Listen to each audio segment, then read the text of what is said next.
What's going on, everybody? We're back. Here we are. It's the big day.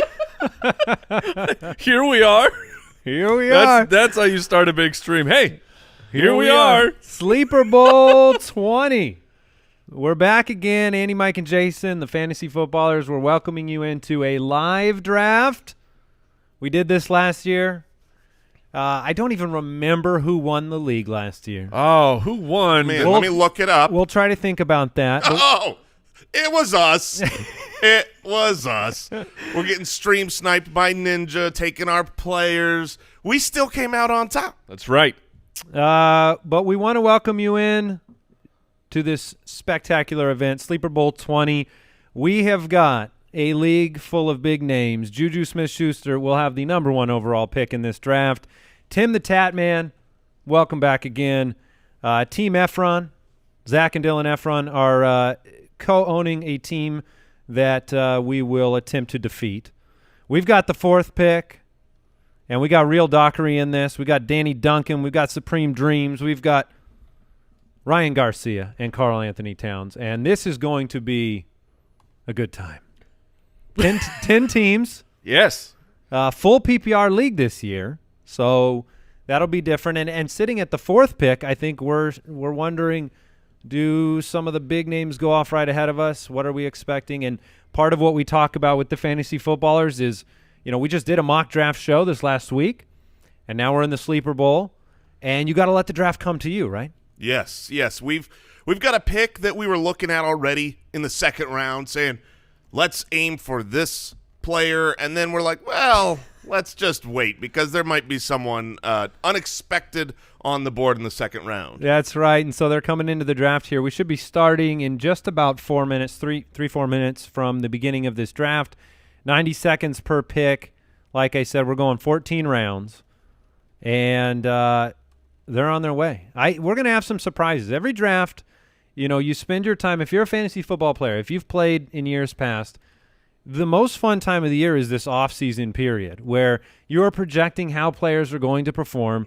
You are looking at, your favorites, those that you think are going to bust. You think everybody's going to draft exactly how you've projected it in your mind, but then things change.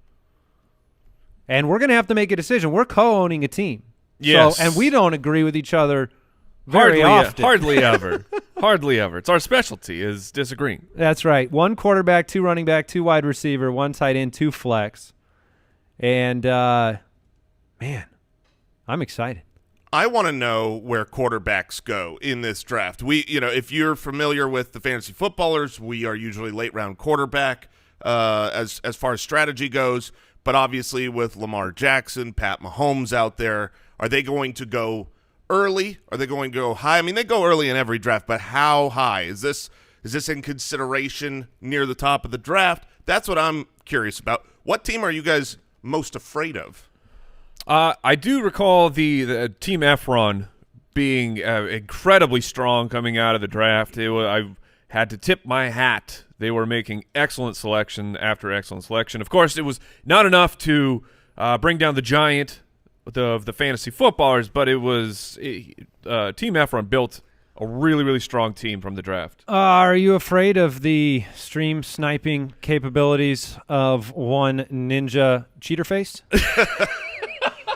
Yeah, this year when we talk about who we're looking for, maybe we're just lying. Maybe we're just trying to get you. You know who I really want this year?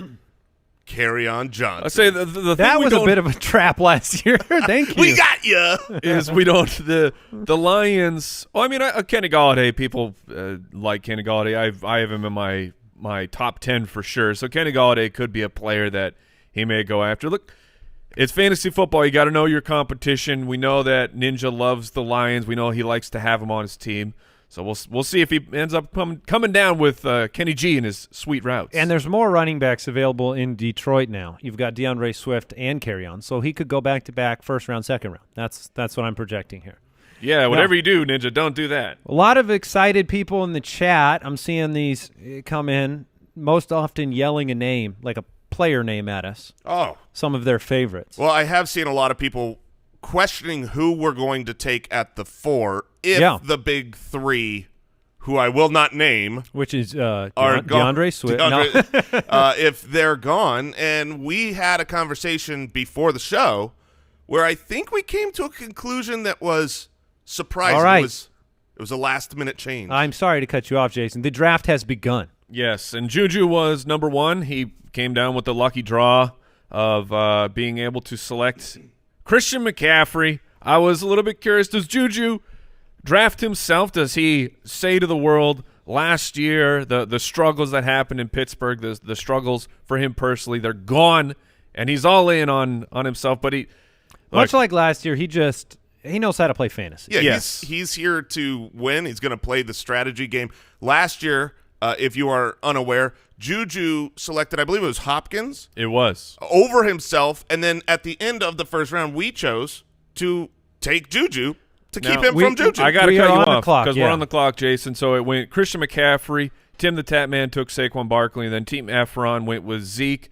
So the big 3 went off the board. No surprises in the top 3. That puts us on the clock. We have just over a minute. And the guys that we are looking at, it would be between Alvin Kamara, Dalvin Cook, and Clyde Edwards-Helaire. And we've been talking about this yesterday, today, debating. We all have different votes. But the difference here, we've come to a consensus. It's a PPR format, and we're going with our rankings. You know, we put the Ultimate Draft Kit out. We break down our projections. And there is a running back who was caught, 81? Yes. Every single year of his career. So we're going to go with that PPR Make bump. the pick, Mike. We're going to take Alvin Kamara here at number 4 because of the PPR. It's a close call. I mean, Clyde Edwards-Helaire should be a PPR monster this year. We haven't seen it before, but what better offense than in Kansas City and having the backfield to himself, or so it seems. But we went with Alvin Kamara. He's a proven commodity. Real Dockery next took Dalvin Cook. That was one of the 3 names we were looking at very closely. What are the question marks with Cook in your mind, briefly? Well, I think the holdout issue is not a question. He's there. He's ready for week 1. But he still has a shoulder injury that has a 20% chance of sometime in the future needing to have surgery on it, that specific injury. So there is a worry. I would say late in the draft, you look for Alexander Madison, try to have insurance for that situation.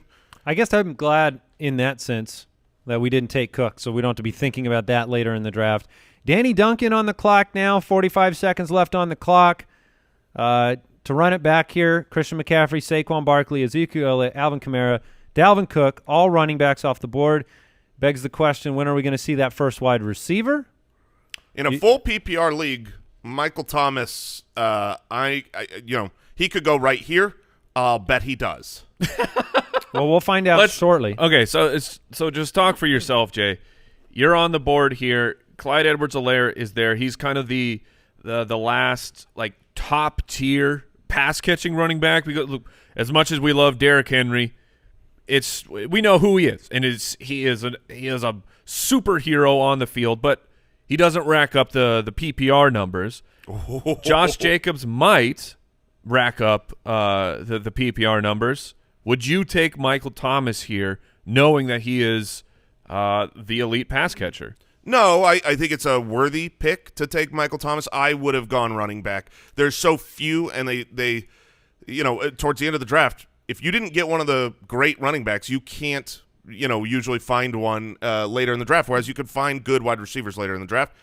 Devontae Adams went at 106. So you can see it on the board if you're watching the stream. I knew I liked Danny. Look, he didn't go chalk here. He didn't just say, well, the Michael Thomas is the pick. Michael Thomas, if you recognize what happened last year, it can't happen again. It's very rare for the number 1 finisher, whether it's Christian McCaffrey, Michael Thomas, even when Patrick Mahomes had his 50-touchdown year. Very rare to see a repeat at the same position. It's also very rare to break the record for the most receptions of all time in a single season. I don't think you could project Michael Thomas to do that again. I would have taken Michael Thomas if I was choosing between those two, but I love it, man. I love rolling the dice. Derrick Henry at 107. Ninja on the clock. Ooh. Big decisions for Ninja. Mike, you brought up some of the PPR running backs. There are other running backs in that maybe PPR dominant. Yeah, it could be Miles Sanders. It could be Josh Jacobs. It could be Joe Mixon. Could be Kenyon Drake.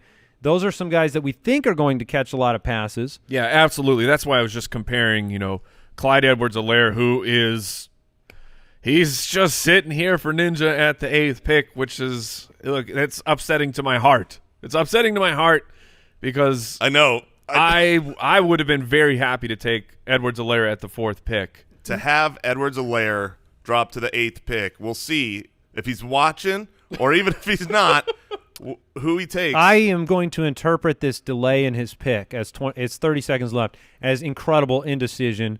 No idea what's going to happen. Probably He's tilting. Panic pick here. Super tilt. Not sure if any Lions are worthy of a first-round pick. But we're getting down to the I'll wire. tell you, I am nervous. I find myself, you see, we're hosting, but we're also participating. And there goes Clyde Edwards-Helaire to Ninja at 108. I find myself very protective. Like when Mike said, oh, my goodness, Clyde Edwards-Helaire is still on the board, I was like, don't say that out loud, Mike. I'm not worried I want about him to that. come back to. No, I know.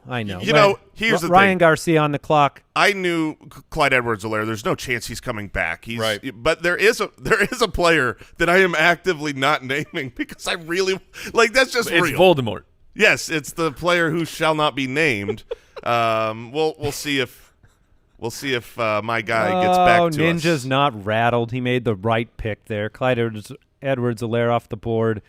Everyone's so excited. We have on the site with our rankings, we have like audio clips of players. And we were just looking yesterday. What player's profile has been clicked on more than anybody else over the last month? And by a 2 times margin, it's Clyde Edwards-Helaire over the next highest Everybody profile. else, the next 20, 30 people all have the exact same amount as each other, and then it's double for Clyde Edwards-Helaire. Apparently people, when you have a rookie that is this high in draft position, as people flood back into fantasy football, they might not be as aware of who that player is, but rest assured, Ninja, he's very good and is a good pick.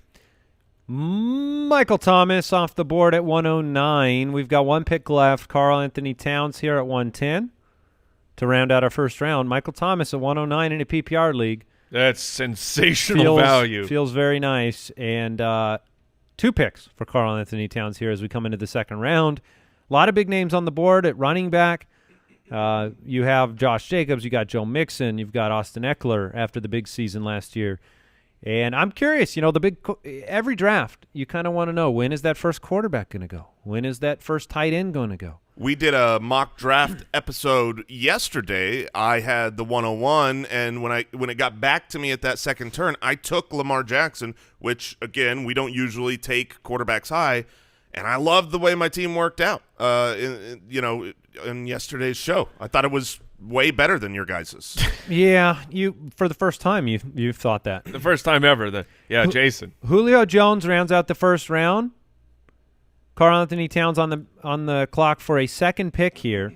Seeing the comments roll in. Some people saying Clyde Edwards-Helaire ahead of Michael Thomas is a crime. I understand in a full PPR the disrespect that Michael Thomas is getting, putting so many running backs ahead of him, but this is just a positional issue. It's just a matter of you run out of running backs. And yes, Michael Thomas will probably be higher at wide receiver and score more points than Clyde Edwards-Helaire will at running back, but it doesn't really matter. That's like, obviously quarterbacks are going to score the most points. Pat Mahomes will score more than Michael Thomas. We're not taking him because you can get a quarterback late who's also going to score a lot of points. Some people heartbroken that we didn't go Clyde Edwards-Helaire at 104. And Look, the truth is when I'm you a don't, little bit as well. Yeah, when you don't have that new hotness, it's that's enticing in fantasy football. Some people saying looks like everybody bought the UDK already. Oh, fantastic. And I agree based on that pick right there. Josh Jacobs off the board. Karl Anthony Towns is going strictly with the strategy that a player must have a J in their first and last name. I commend you for this pick. Yeah, that's one of the big strategies that we're Alliteration is a so very crucial. important part of – we don't call it fantasy football for no reason. right. You are absolutely correct. I never realized that, Jason. Yes, so watch out for – Because you're not a poet. Ryan like Garcia Jason. on the clock right now. Michael Thomas in the first round, coming back with Joe Mixon. Both of my guys off the board back-to-back with the first 2 picks. Who is your third my guy? You think Ninja will take him right here? Cooper Kupp? Cooper Kupp, that's right. I genuinely I didn't remember. It was a real question. I was like, who is your third my guy? All right. Well, thank you. It really felt like a leading question. Yeah. But it was not. Your my guys are still available, Mr. Moore. That is correct. So we've got a minute left here. Ninja with his second pick went Clyde Edwards-Helaire in the first round. Foundational back? We think so. Curious what he will do here. Second round pick. If he goes wide receiver, obviously he's got one of each and very flexible moving forward. If he goes running back, do you see a run on wide receivers for the next couple of rounds? I know Jason's liked the value at wide receiver. Yeah, in the middle rounds. Yeah, I've talked about in normal 12-team leagues, rounds 3 through 7, that I just love the wide receivers that are on the board there, and the running backs there have a lot of question marks. They could be good. Aaron Jones was a third-round pick last year. Derrick Henry was a third-round pick last year. It's not to say you can't find value there, but there's a lot of questions on the running backs that are in that range. Todd Gurley could be great this year, but we haven't seen him with this team.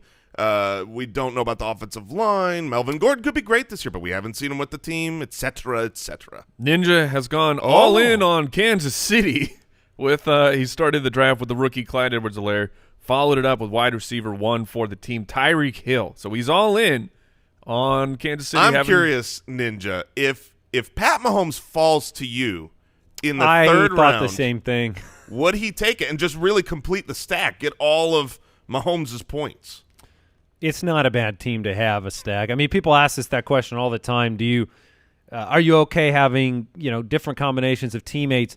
The answer is yes on certain teams. I mean, basically, if you are one of the higher scoring teams, Saints, even the Rams, Kansas City, Baltimore, these are teams that I don't really have any problem drafting the combination. Well, it's like, think about it. If all the players, I mean, you got to presume health at this point of the season, but Edwards-Helaire stays healthy, Hill stays healthy, Travis Kelce stays healthy. I mean, you have what? And wealthy. Well, yes, Travis Kelce is staying very fit and very wealthy these days when the bag was secured for a couple more years with that contract extension. But my point is, what's the fantasy finish for those 3 guys if they play all 16 games? Kelce's number 1. Tyreek Hill, we've already seen him be a number 1 wide receiver, and Edwards-Helaire projects as that as well. All right, Supreme Dreams followed up Derrick Henry in the first round. One of my favorite things to see with DeAndre Hopkins is when the clock, when the pick gets made at 5 seconds, like was just made with DeAndre Hopkins, because that human making the pick is, it's not an auto draft. This is oh no, 10, 9, 8. I've got to make the decision. That I've been there, and the intensity in my heart is like when I move on from this world, it will be at the end of one of my draft picks because I will have a heart attack and I will be finished. But will you have completed the pick and then expire, or are you going to expire just before the pick? I promise that will finish in an auto draft selection. DeAndre Hopkins is not the worst last-second pick to make in a PPR league. Hopkins going at 204, 5th wide receiver off the board. Here's Danny Duncan, went Devontae Adams in the first round, taking it to the wire once again with this pick, and whether it's maybe we'll see our first wide receiver combination. We will and the not. answer is no. Austin Eckler off the board. Mike grimacing. In a PPR league, Austin Eckler has a great opportunity to be one of the best running backs once again in fantasy. Last year, though, it wasn't a second-round pick like this. It was a 6th-round pick. This year, you are paying up for Austin Eckler. I am so happy Danny Duncan took Austin Eckler because I know that if he got to us, we would have had to fight. We would have gotten to draft an excellent player in PPR. How terrible, Jason. I'm saying that we would have had to have the argument because Odell Beckham Jr. off the board. Now Miles Sanders, Kenyon Drake, Nick Chubb, Aaron Jones on the board for us. Look, I'm taking my vote would be my guy, number 1, Arizona Cardinals guy for you, Kenyon Drake. I like him at the back of the first. Mike, do you have a differing? I mean, what do you think here? We already gave Jason his guy in the first round. Nick Chubb dropping this far in a PPR. Derrick Henry went at 107. So is Nick Chubb being disrespected in this format? No, I think we're thinking about Nick Chubb appropriately. I mean, in this format, they were about the same fantasy points last year. So the only other guys I would consider Miles Sanders of what he could become, but we've already talked about the power of alliteration that it brings to your team, and Kamara and Kenyon. Oh, very. So you're ready to go in on Kenyon Drake. I am ready to go in on Kenyon Drake and roll the dice and see what happens in the third round. All right, go ahead and take Kenyon Drake. All right. I'm going to be really disappointed when he misses week 1. Jason owes us. What, you worried about the foot? You mean being in the walking boot? Look, the precautionary walking boot? It's just a precaution. Who amongst us hasn't thrown on a precautionary foot boot from time to time? I did it last week. My daughter does it for real. That is true. She hurt her ankle, got a walking boot, and then sometimes she just puts it on and plays precautionary. Well, it makes sense then why Jason would have wanted Kenyon Drake there. Right. Miles Sanders goes next, Nick Chubb, and then there it is. Patrick Mahomes, first quarterback off the board. Juju going with Patrick Mahomes over Lamar Jackson, and then coming back right away with Aaron Jones. So Christian McCaffrey, Patrick Mahomes, Aaron Jones. In our mock draft yesterday, Jason had Christian McCaffrey at 101, came back in the third round, essentially the same pick same thing. with Lamar Jackson. That chance to have number 1 at 2 positions. It's enticing when you have CMC at the top of the draft. I but remember Aaron Jones dropped into the third round here, too. There were a lot of names that went ahead of Aaron Jones in this format. I'm surprised. Aaron Jones was the player in the mock draft yesterday I was most hoping got back to me at that turn. I would have taken Aaron Jones and probably Lamar Jackson, which, if you're arguing between Lamar Jackson and Pat Mahomes, whatever, 1A, 1A, because they're both fantastic. So I like Juju's strategy to start. It is interesting that the NFL wide receiver has no wide receivers through 3 rounds. He's maybe he's hoping he comes back to himself in the 4th round. You never know. So Tim the Tatman has Nick Chubb and Saquon Barkley. That pick happened so fast with Chubb and Barkley. So comes back with Mike Evans as his first wide receiver in the 3rd round. We're 1 pick away. I know that we're thinking about a tight end maybe. You shut your mouth. You stay quiet over there. We're 1 pick away. When we started our podcast. Oh, come on! I blame you, Andrew Holloway. So did we manipulate Efren's pick, or is he just a genius like we are? Oh, man. Probably I the told latter. you that Team Efron knows what they're doing. I think we should come back here with George Kittle. I agree. I think we should take George Kittle in a 10-team league, having a difference maker with high PPR. Jason's I'm fine nodding. with that. I'm just very. For the record, for all your anger, disappointment in me, Travis Kelce, George Kittle, exact same fantasy points per game last year. Kittle got the bag of money. Kelce got the bag of money. Kittle's younger. Kittle's more important to his offense. Which offense is better? Well, I think we know that answer. Yeah. But points per game is what matters. Let me ask this. I think this will clear it up. Who was the tight end 1 last year? Travis Kelce. But 2 years ago, who was the number 1 tight end? Yeah. But 3 years ago. But 4 years in a row he's the number 1 tight end. It was a great pick. That's true, but not by points per game. Last year it was Kittle and Kelce. Yes, but we total points. He missed time. Right. I mean, he missed time. All right, James Conner and David Johnson go next. If I told you, Jason, that I could guarantee if we pass on George Kittle there, I could guarantee you that you get Mark Andrews in the 4th round. Does it change your pick? Because these are the gambles you make as a fantasy player. You say, I could go this position here. I could go this tier. We talk about tiers in fantasy football, having a tight end in that upper echelon. Yeah, I think it might have because Chris Godwin is on the board. Chris Godwin in a full PPR league. Well, I'm not doing it when I'm 1 pick away. There's a big Chris Godwin 1 isn't going to come back to us. I didn't say Travis Kelce. I just said tight end. Yeah. Could have been anybody. I wonder who's the first tight end they're going to take. Could be anybody. All right, we've got Supreme Dreams on the clock. Danny Duncan went with David Johnson. So that's an interesting PPR pick in the third round. It is. When you're in a point per reception format, there is a lot of upside to David Johnson. He's one of the best, even last year when he struggled on the ground, one of the best pure pass catchers at the running back position in football still. Yeah, last year we saw 3 running backs who managed to average over 10 yards a reception while still pulling down a huge volume of targets. And it's guys you expect. Austin Eckler was incredible. Miles Sanders, and you'd be probably a little bit surprised to hear that David Johnson was the third running back on that list. Like that's an incredible efficiency metric that those 3 running backs were able to hit. And I agree that even if David Johnson isn't the same runner on the ground, which he certainly could still be, maybe it was just he could be better than last year, certainly. Maybe he didn't fit the scheme of Arizona and Cliff Kingsbury. Maybe he still has it. But what he does have is the pass-catching ability, and the Houston Texans lost is not the right word to say for DeAndre Hopkins. Waved goodbye, too. They purposely lost him. They said, go away, DeAndre Hopkins. So David Johnson. Which we were thankful for as Arizona Cardinal fans. Oh, yeah! Hopkins the Cardinal. Big shimmy. Yeah, big shimmy. Big shimmy. All right, Todd Gurley off the board at 3:07, by the way. Ninja back on the clock. He's having just a brutal time with this decision, I imagine. He was expecting to get Kelsey or Mahomes. There he goes. The stack. Lamar Jackson at 3:08. I respect that pick. First couple quarterbacks off the board.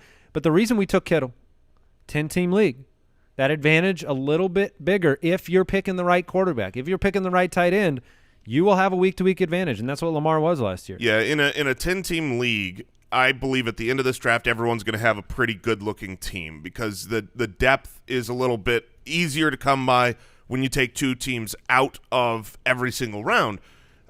That's why tight end is a real positional advantage because there's 2 great tight ends, 2 okay tight ends, and then a bunch of question marks. And, if you can get a positional advantage there, it will really help, especially because, the depth at running back and wide receiver is difficult to come by in most leagues. I think we'll be able to have a really deep roster on this one. What is interesting, too, is like if you go back and watch the live stream from last year, you can see the draft. This is just one piece of the puzzle for fantasy football players. You spend the entire preseason, offseason looking forward to your draft, but it sets the foundation for your team. You don't win your league at the draft. And if you go back and look at our draft last year, we had Devontae Freeman as a third-round pick. Yeah, right? That didn't work out. It didn't work out, yet it's the transactions that took place over the course of the year that made the difference. So that's a lesson learned. You might not have a perfect draft. Nobody has a perfect draft. You got to keep building on that. That's why we do what we do with the podcast. Kenny Golladay, love that, at 309. Take that, Ninja. Love that pick. Now, I wonder if he was thinking about him there. I'm sure he was thinking about it. He's probably still thinking about it. I was chuckling while Jason was talking because Karl Anthony Towns has, in fact, made the comment in the chat room that we're running out of players with 2 J's in the name. So he acknowledges what happened on the turn last time. I would also like to say that as long as you now would Juju count? I mean, it's not. That's the closest you're going to come here. Chris Godwin, Le'Veon Bell off the board. Lev Bell in the 4th round, a year removed from all the hype being a first-round pick last year or in that range. Now he's got year 2 with Adam Gase. He's a pass catcher. I mean, that is what he's done historically. That'll be interesting to watch. Godwin at 310 is, I think, one of the surprises of the draft so far. I'm monitoring all of the comments coming in from Facebook, from Twitter, from Twitch, from YouTube. Godwin dropping has been the name screamed out in chat the most. So what do you think about that value there? He's, what is that, the 9th wide receiver off the board in this draft? Yeah, in a full PPR, I mean, I love Kenny Golladay. He's great, but I would have taken Chris Godwin over him because it's a full PPR league. Godwin is more of a down-the-field, big play touchdown guy who's going to end up with 80 receptions, whereas Chris Godwin could crack 100 receptions pretty easily with Tom Brady there. So I think it's a phenomenal value. And we, one of the things we're always wading through on the podcast is this like camp hype, and then take it for what you will. For Lev? Well, I was going to say for Tom Brady and for that offense, the people walking away from from camp, and they're not allowed to tweet while it's going on. When they walk away, they're tweeting. They're saying, Tom Brady's still a pretty good football player based on what they're seeing so far in camp. He represents that massive upside if he still got it. Leonard Fournette off the board at 4:02 to Ryan Garcia. Ninja back on the clock. Now, making the decision about Lamar Jackson there, when you're drafting at the end of the round, you can gamble. You can say, hey, I'm going to take my guy and then hope my running back gets back to me. In this case, Chris Carson off the board. Mike, you had a small grimace when that took place. Was he somebody you were hoping would slide on back to us? I was. I don't know if I was going to be able to talk you guys into it of starting with a team, a PPR league, without taking a wide receiver in the first 4 rounds. But Chris Carson was a difference maker last year. He was a difference maker for our team. We were able to join forces with Carson and make our way to the championship. And he was more involved as a receiver last year. They talked up, I know Pete Carroll, a.k.a. Peach Cobbler, he's always talking up his players, but he talked up the hands of Chris Carson, and they came through. Like, you saw a huge target jump for Chris Carson. So you don't think of Carson as a PPR bump type of a player, but he really did. He really had a good amount of receptions last year. Yeah, Amari Cooper off the board here, another player that could have great PPR value if he can stay healthy and on the field. Go-to wide receiver for Dak. I think Dallas is in the running for that best offense in football this year.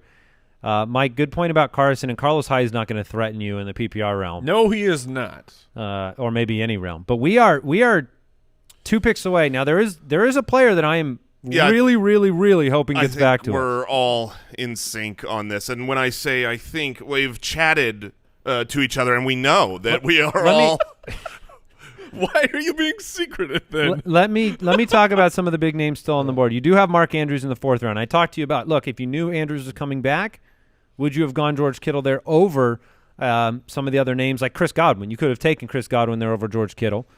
Come on, Danny. I'm not going to mention it anymore. DJ Moore was the pick that I was hoping would come back to us. Mm-hmm. That's a good pick. that is disappointing. Cooper, okay. All right. Oh, I'm out of here. You're my guy goes next, and we are on the clock. Now, see, we're in a full PPR, and some of the bigger names out there are a bunch of wide receivers like Calvin Ridley with upside, A.J. Brown, Allen Robinson, Adam Thielen. We've got to make a pick here. For me, this is Robert Woods. Robert Woods is the pick right here. Full PPR. Cooper Kupp and Robert Woods are going to be heavily, heavily targeted.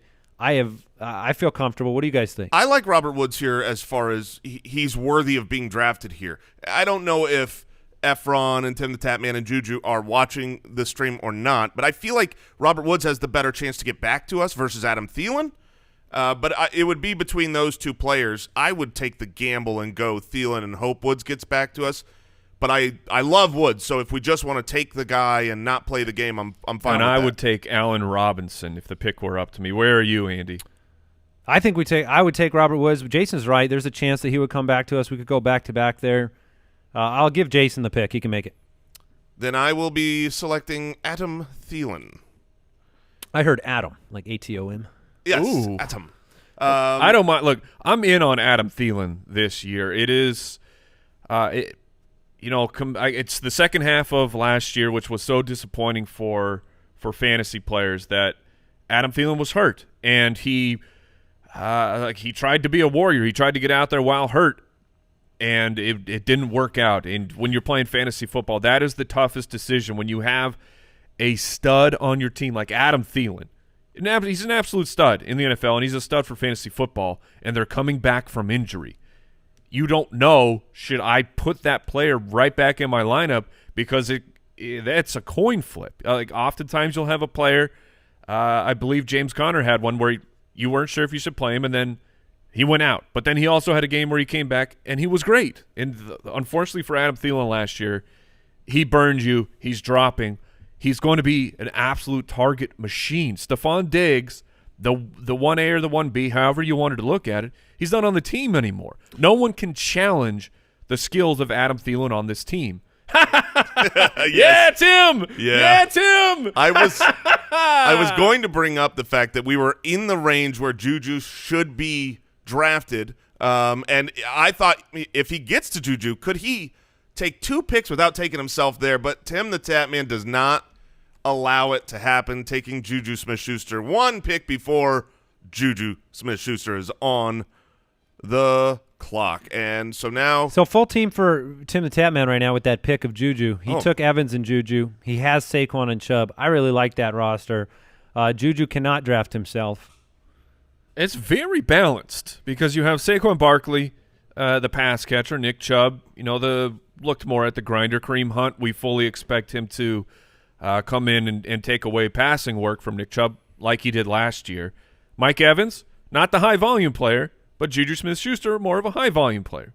Well, Juju made a good pick. He did. He took Robert Woods. I think that was a gamble worthy of attempting. To be honest, I'm shocked that you wanted to take that gamble because of your feelings on Robert Woods, your ranking on Robert Woods compared to Adam Thielen, the health gamble, your risk aversion. I was shocked. Yeah, I get it. And Robert Woods is not flashy, but he's fantastic. I mean, year after year after year, I'm always banging the drum for Robert Woods. Last year, he was one of my 3 my guys. I'm a big fan, and obviously Juju respects quality wide receivers, and so he's taken him.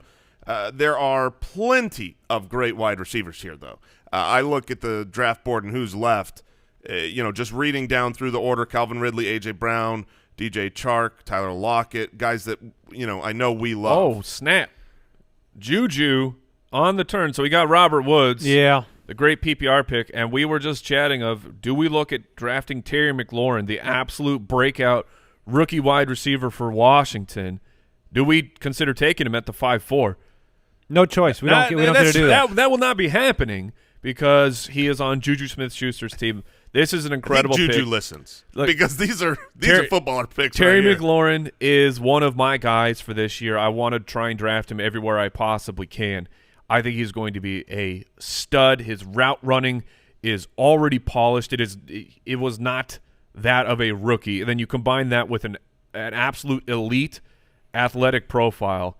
Terry McLaurin is going to have a monster season. Christian McCaffrey, Patrick Mahomes, Aaron Jones, Robert Woods, Terry McLaurin for Juju's team.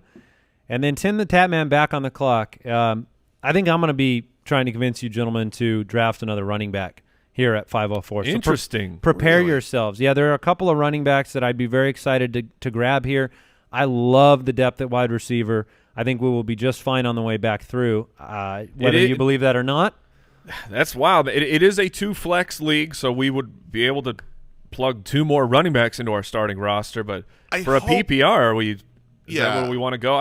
I'm excited to hear the names that you want to talk about. Well, if I say them now, I know that I want you to say them now because I want to go wide receiver.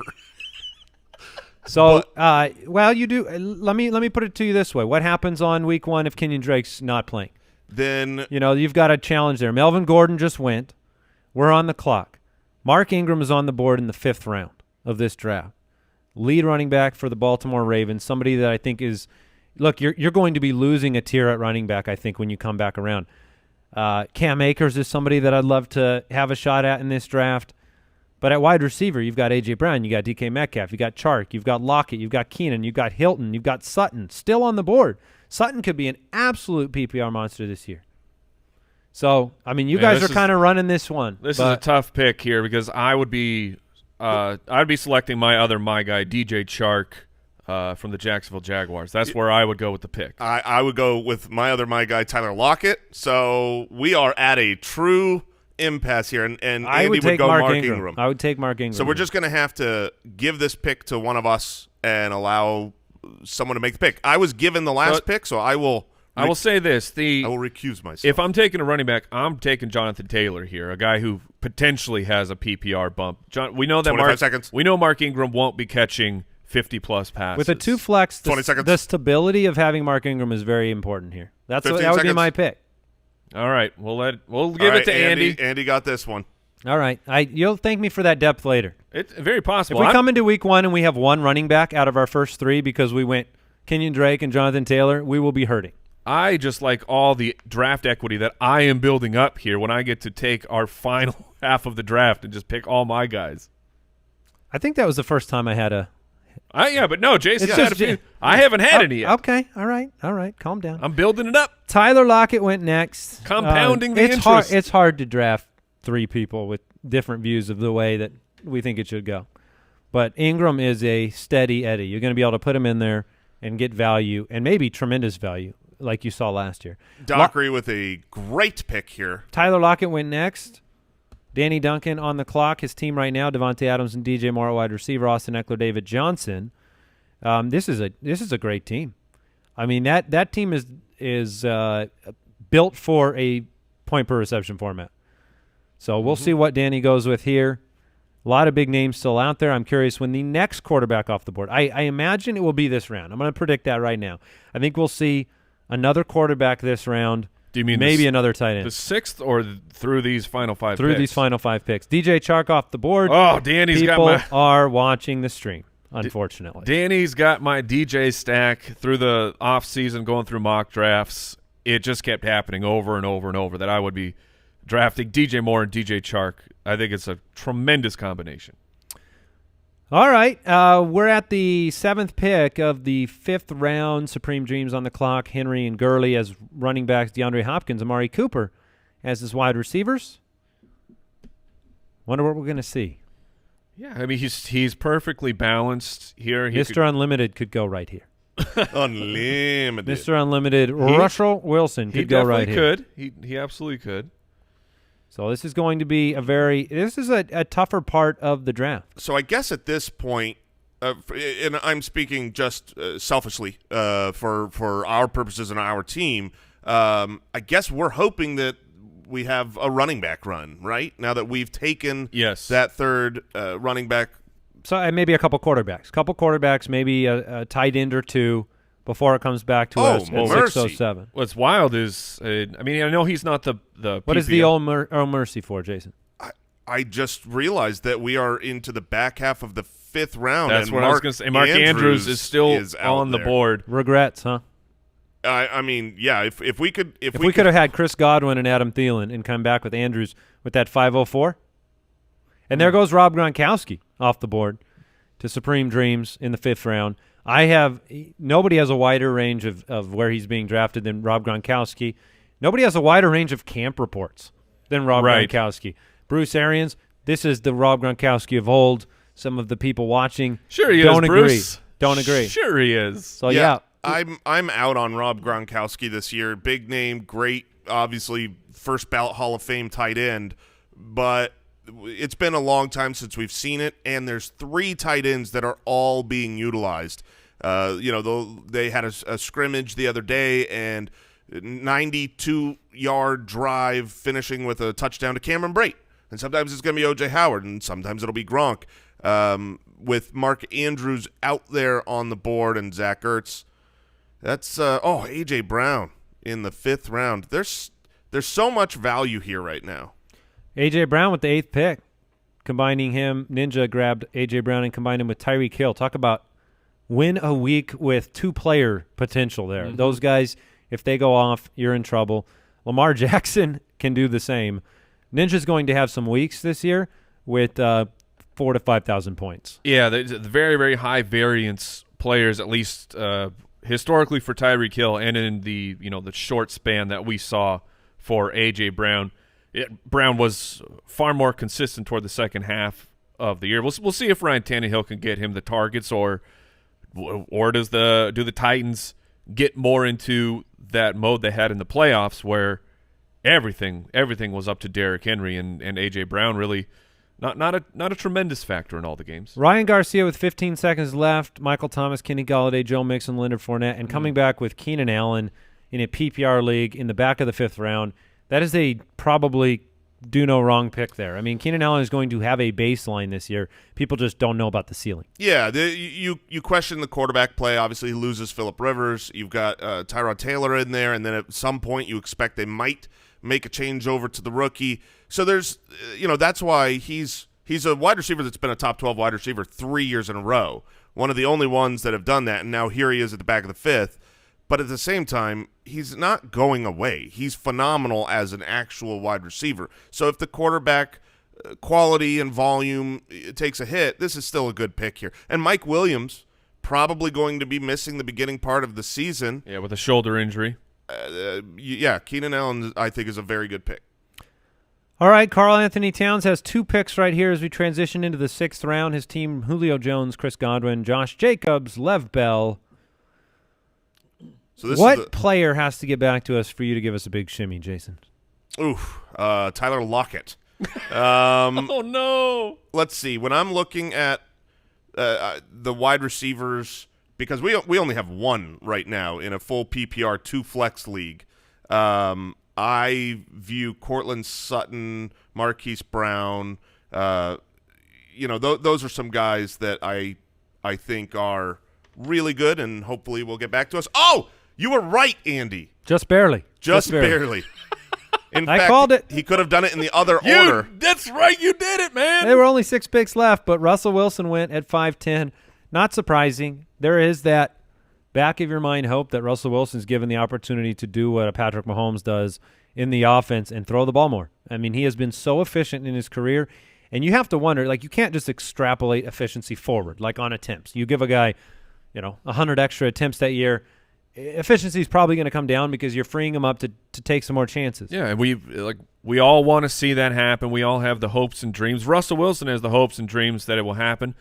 I still have hopes and dreams that French fries will be healthy. Some things just are not going to happen.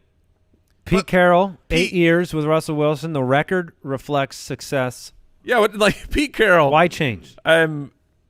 Pete Carroll. We call him affectionately Peach Cobbler. Lost a Super Bowl. Yeah. Because they let Russ cook.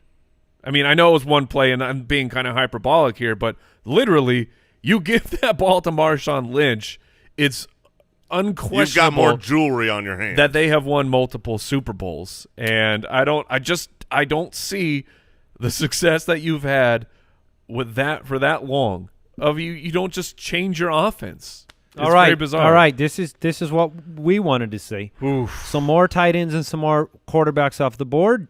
You got 4 picks taken up here. No running backs have gone since we've taken Mark Ingram. Thought I would see a couple more of that tier go, but Rob Gronkowski, Russell Wilson, Zach Ertz, and Tom Brady. If Ninja grabs Mark Andrews here, and I hope he's not watching. With the stack? With the stack of with course Lamar he's Jackson. watching. But he went DeAndre Swift. He goes with his Lion. Yes. I was going he had to say, have his line. He couldn't afford to lose his line. I was going to be so worried about Ninja's team if he grabs Mark Andrews. Thank you, Ninja. All right. DeAndre Swift, he gets now, obviously, he's plugged into the Lions. He's a super Lions fan. And, I hope he is aware that the report came out today that Kerryon Johnson is probably going to start the season as the starter. So I would recommend on the way back next round, you got to grab the tandem. Well, he's playing the long game in Detroit. He wants the future, not the past, Jason. Well, the past was actually literally last year him selecting Kerryon Johnson. That is true. DeAndre Swift was your highest valued rookie prior to the NFL draft. Pure talent-wise. Pure talent. You're based scouting. on pass catching and. Yeah, I mean Swift is an absolute great running back. He'll be the third down back instantly as soon as he's back from injury. The question is just that's what I was going to bring up is how much camp time he's actually missing. Yeah.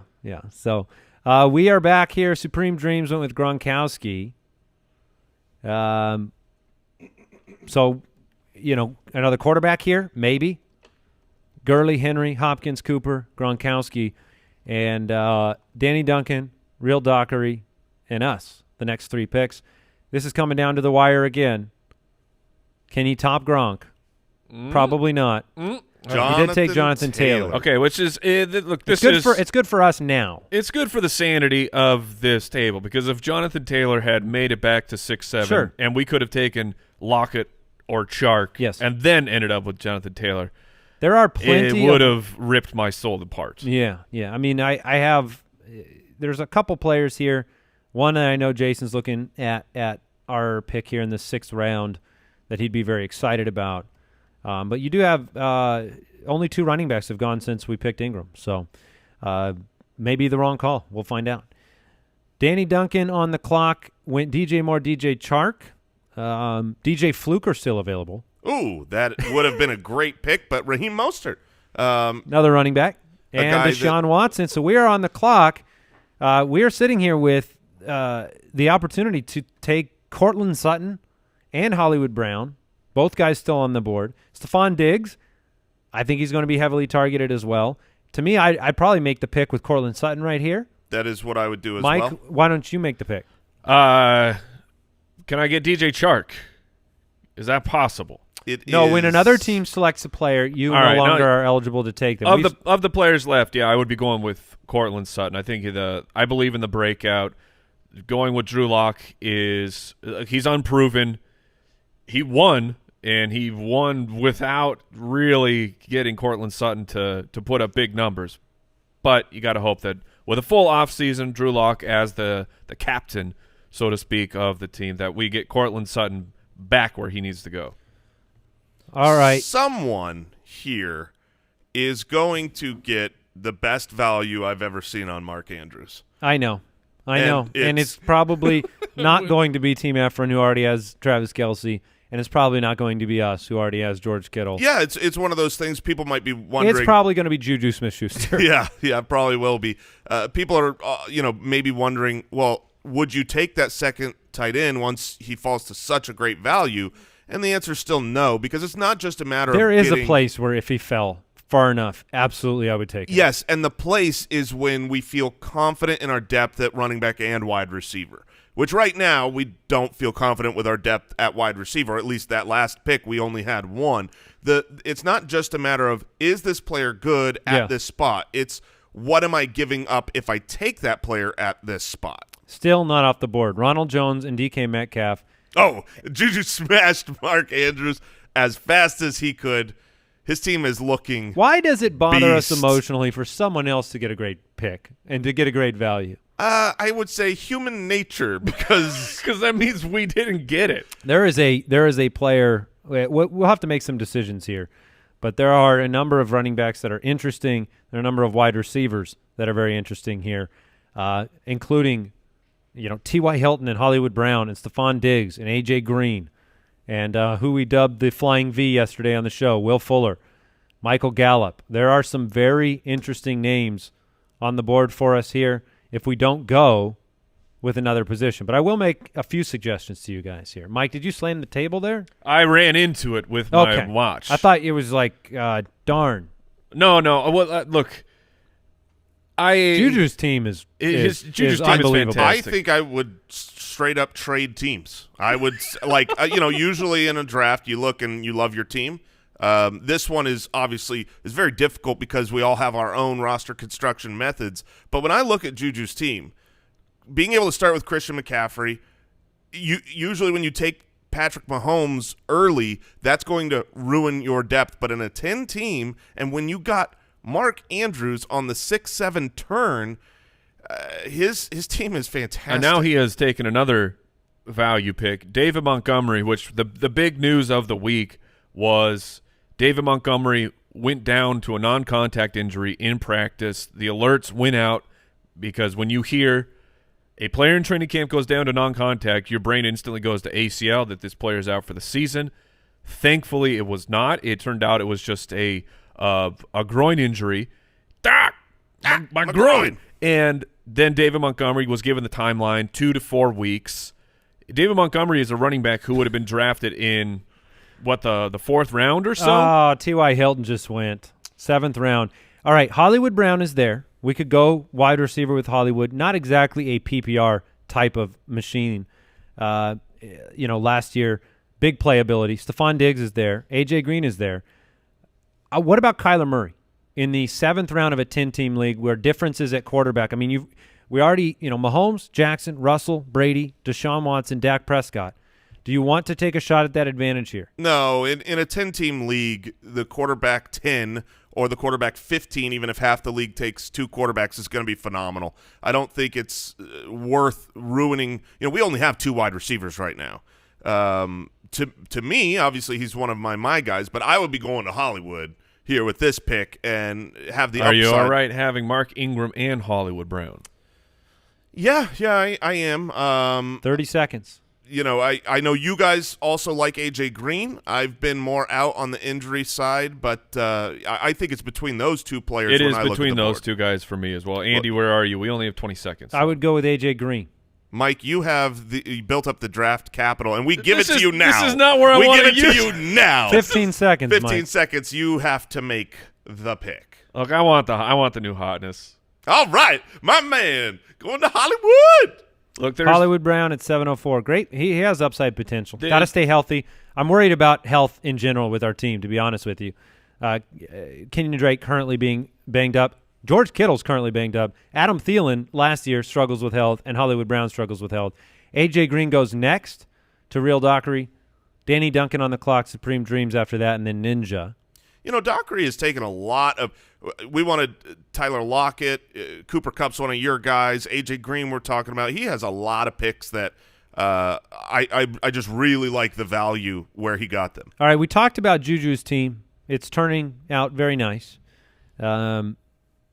Is there another team that stands out to you when you look at the board? Like Tim the Tatman went 2 big running backs to start the draft, Barkley and Chubb.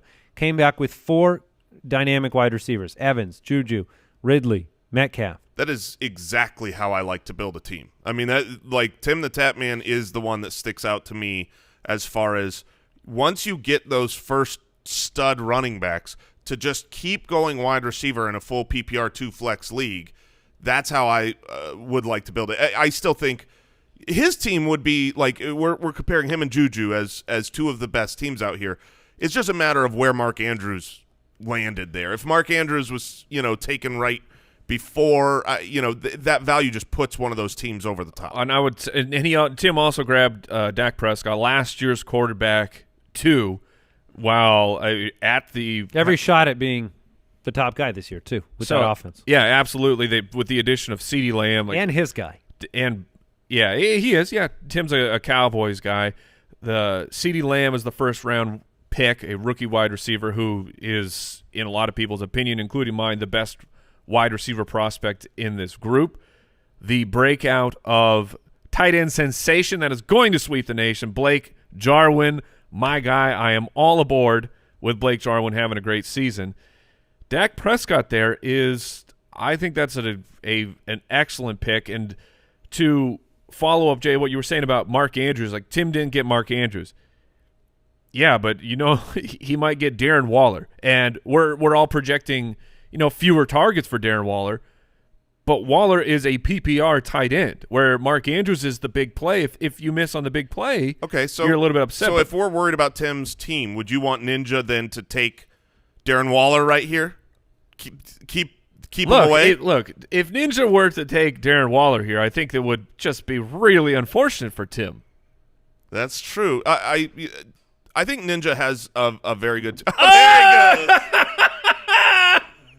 Well done. At PPR, I like Waller as a foundational tight end. Kyler, Aaron Rodgers, Darren Waller. This league's going to be tough. A lot of people are asking, and I wouldn't bring this up if it wasn't all over the chat, but I mean, they want to know who won this league last year. Oh, that's a great question. I remember now that it was us. We were the champions, and I guess that means we still currently are the we champions. are the champions of the Sleeper Bowl. So now, you know who really wins, though, is we've got a $10,000 donation being made on behalf of the winner's charity. Yes. So shout out to Sleeper, the Sleeper platform, putting on this draft and then coming strong with the donation to the winner's charity, which is awesome. I mean, that's why we played last year. That's why we're playing this year.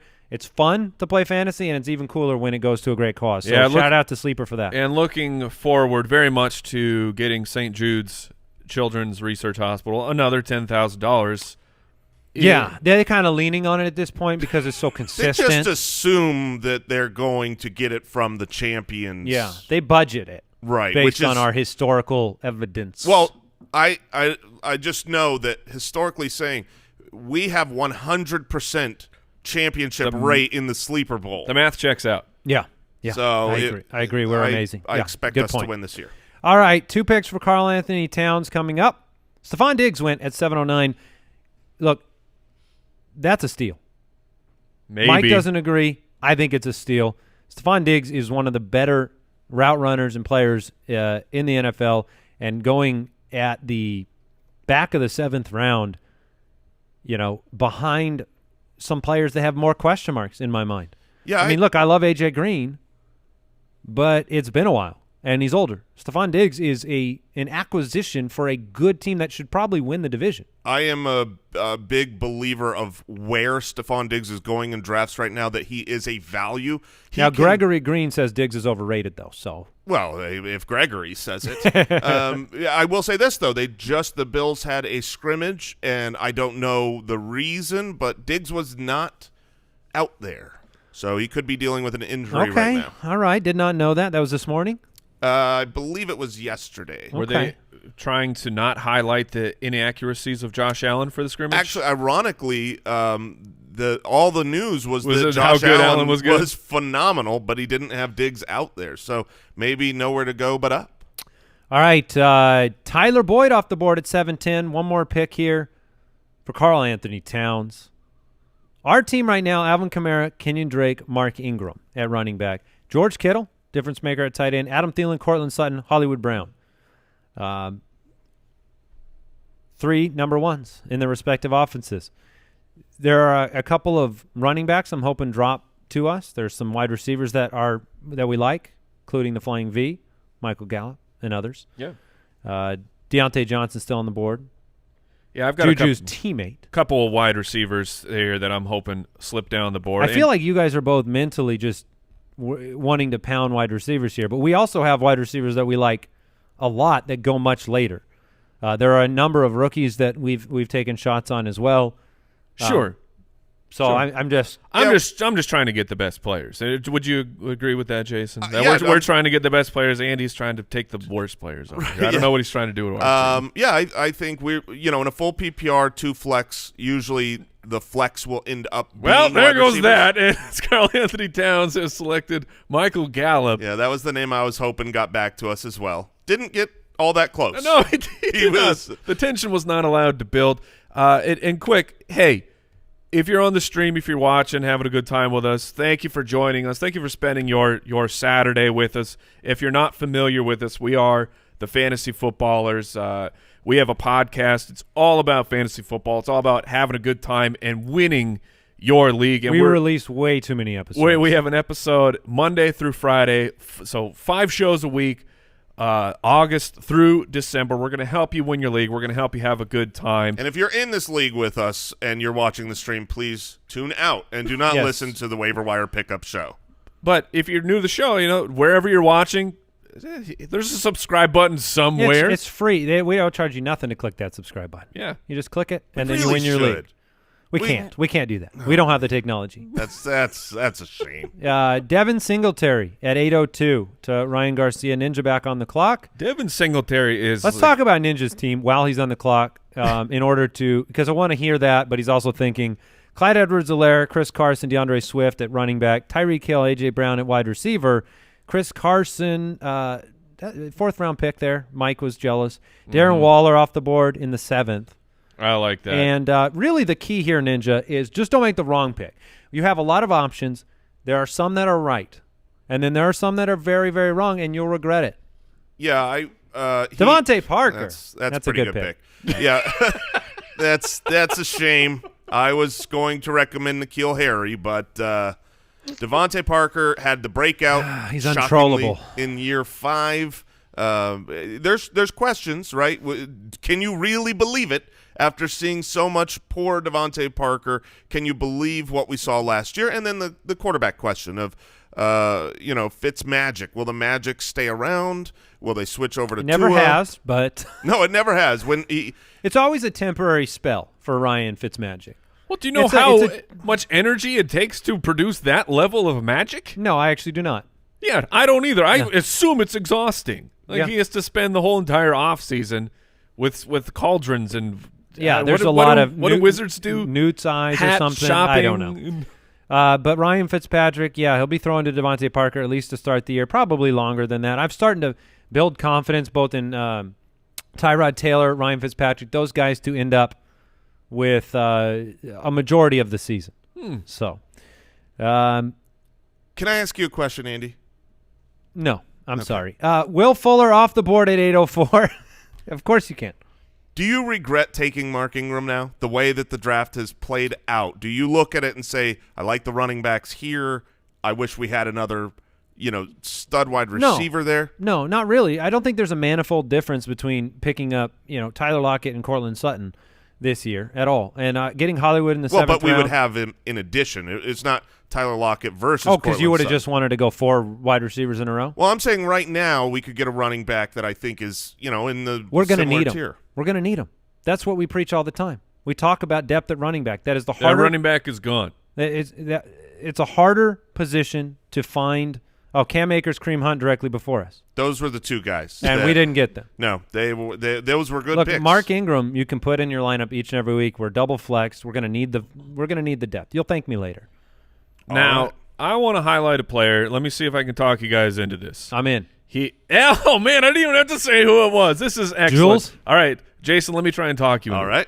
He is and now this will be us stacking on San Francisco, so we're all in on them and Baltimore apparently, but the number 1 wide receiver for the 49ers, Deebo Samuel, he would not be here in the draft had he not had the foot problem, but he's sprinting. All reports are very positive for Deebo. Maybe he misses a week, but when the news broke, we weren't sure if Deebo was going to be out a month. 30 seconds. But everything is really trending towards Deebo. So I have no missing minimal Deebo or time. Jules. If you think the PPR value of Julian Edelman, those would be I have a couple no problem with Deebo. I would probably take Julian Edelman or Brandon Cooks ahead of him, but I don't look at Deebo as a bad pick here. So great, then we will take it. You get him. All right, we went with Deebo, Sutton, Hollywood Brown, and Deebo. So, Jason, you asked me the question. See, now that's hot. You asked me the question. Do you regret the Mark Ingram pick? Because this is, in fact, your team as well. Do you regret going Mark Ingram with what we've got back at – because that was the gamble. What do you get back at wide receiver? Sutton, Hollywood, Deebo. Yeah. Happy, sad? How do you feel? I'm happy. I think our roster is fine. I still regret it because I think we probably would have taken Cam Akers the previous pick at the 7-4. And so would I rather have Tyler Lockett, Cortland Sutton, and Cam Akers, or Mark Ingram, Cortland Sutton, and Marquise Brown? I would probably rather have the more known commodity at wide receiver and Tyler Lockett over the hopeful upside of Marquise Brown. And that's I love both those that's guys. The exact inverse at running back. The Right. known commodity in Ingram versus the upside of Cam Akers. Mike, how do you weigh in on that debate? I still have my concerns about taking Mark Ingram there simply because of the PPR. I know that Ingram isn't going to catch, doesn't have the upside to me of catching 40+ passes at the running back position. Julian Edelman goes right after us. But if Ingram can keep up anything close to the touchdown pace that he had last year, then we will be very happy. All right, you've got Julian Edelman at 808, like Jason said, at Tim the Tatman back on the clock following the Dak Prescott pick. And then Juju's got a couple of picks. Juju has been picking faster than anybody in this draft. He's prepared. James White gone at 809. James White was a name I was going to bring up when we were back on the clock. I would have brought it down. As a PPR league running back depth, and that's fine. He's certainly not someone I would have demanded we take. I just thought for the running backs that are left in a full PPR league this late, I like him. All right. We are, as soon as I said Juju was super fast with the picks, we're going to wait on him. He's got time, though. This is take your time, make the right pick. He's got 2 picks Or to make. take your time and wait for Mark Andrews to drop to you with the 10th pick of the 6th round.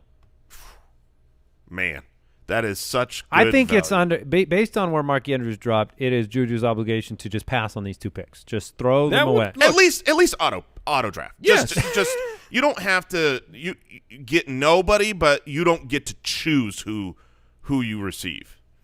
All right, we are we're looking around. We've got 4 out of the past 5 rounds we've taken a wide receiver. What are you thinking about with us 3 picks away right now? So Juju just took Brandon Cooks, which at this point it's a tremendous pick. We've been talking recently on the show of both Will Fuller V, the Flying V, and Brandon Cooks. One of them is going to be a breakout really, really helpful for your fantasy team. We're not sure who it's going to be. So I think that's a great pick by Juju there. Tim comes back with Evan Ingram. That hurts my body a lot because of what I believe in Evan Ingram. He is a proven player. The only thing standing it hurts him because you don't have him?